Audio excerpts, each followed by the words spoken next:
मी आणि जानकी हे घर सोडून कायमचे चाललोय. आजच्या गोळ्या घेतल्या? मी इकडे येण्याच्या गडबडीमध्ये वाड्यावर विसरून आले. त्रास वगैरे काही झाला नाहीये मला. तुमच्यासाठी थोडं काही करावं लागलं तर त्रास होतो का? तुम्ही कोणी परके आहात का?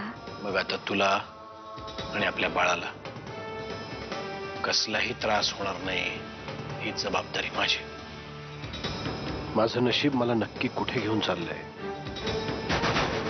ज्या माणसांपासून ज्या वाड्यापासून मी खूप लांब जायचा प्रयत्न करतोय, माझं नशीब मला पुन्हा तिथेच घेऊन चाललंय. या घरची मोलकरीण तू आणि माझ्याबद्दल माझ्याच घरच्यांसमोर बोलतेय.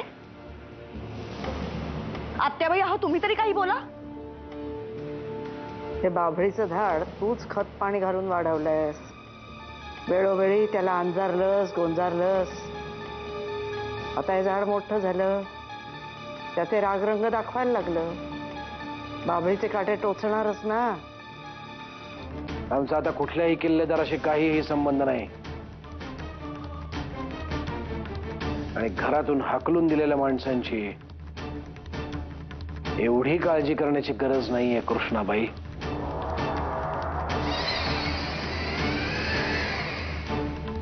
तुम्ही अजिबात काळजी करू नका. बाबा काहीही करणार नाहीत.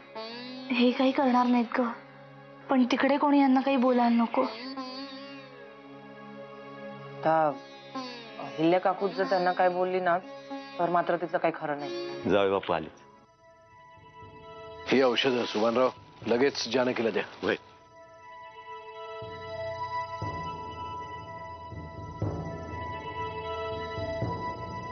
साहेब, वहिनी साहेबांना एवढा त्रास होणार असेल तर हे सगळं थांबवलं पाहिजे आपण आता.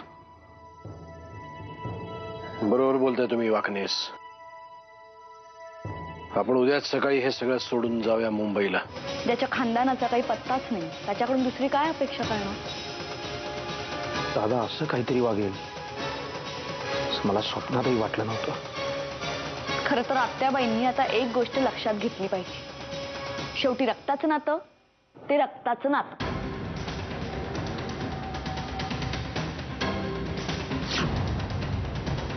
इथं लवकर निघून या, कारण त्या आईल्या ताई आई त्या बिळावरचा नागोबा व्हायला बघतायत. तेव्हा बहिणी फणा काढायच्या आत तुम्ही इथं पोचलं पाहिजे, कळलं का? अरे येणार येणार सुपरमॅन परशुराम किल्लेदार येणार. तिकडे राज्याभिषेकाची तयारी कर. ताबडतोब राज्याभिषेक करून घेऊ. मुंबईला निघण्याच्या आधी गाडी एकदा वाड्यावर घ्या. माझी एक गोष्ट राहिली तिकडे, ती घ्यायला चालली. तशीच्या तशी गोष्ट आपण मुंबईत घेऊ. नाही घेता येणार. बाबा प्लीज चला ना, काहीतरी काम असेल तिचं. मी सुमिताईला वचन दिलं होतं चिवला माझ्या मुलीप्रमाणे सांभाळीन म्हणून. सगळ्यांना सांभाळायला कोणी ना कोणीतरी आहे. मला कोण सांभाळणार आहे? आत्याबाई, मी तुम्हाला वचन देते, तुमच्यामधला दुरावा नक्की दूर करीन, पण आता नाही. मला थोडा वेळ द्या आत्याबाई, मला थोडा वेळ द्या. खरं तर भाऊजींना घराबाहेर काढण्यात सुद्धा हिचाच हात असतो.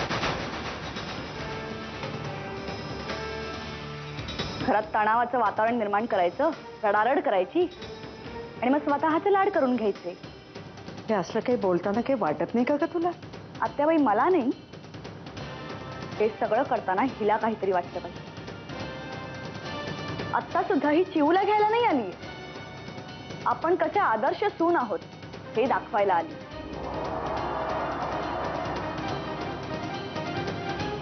आत्याबाई, येते मी. हे वाट पाहत असते. येते नाही, जाते म्हण. कारण येते ते म्हणतात त्यांना परत यायचं. ठीक आहे, जाते मी. पण आत्याबाई, तुम्हाला दिलेला शब्द मी पाळेन.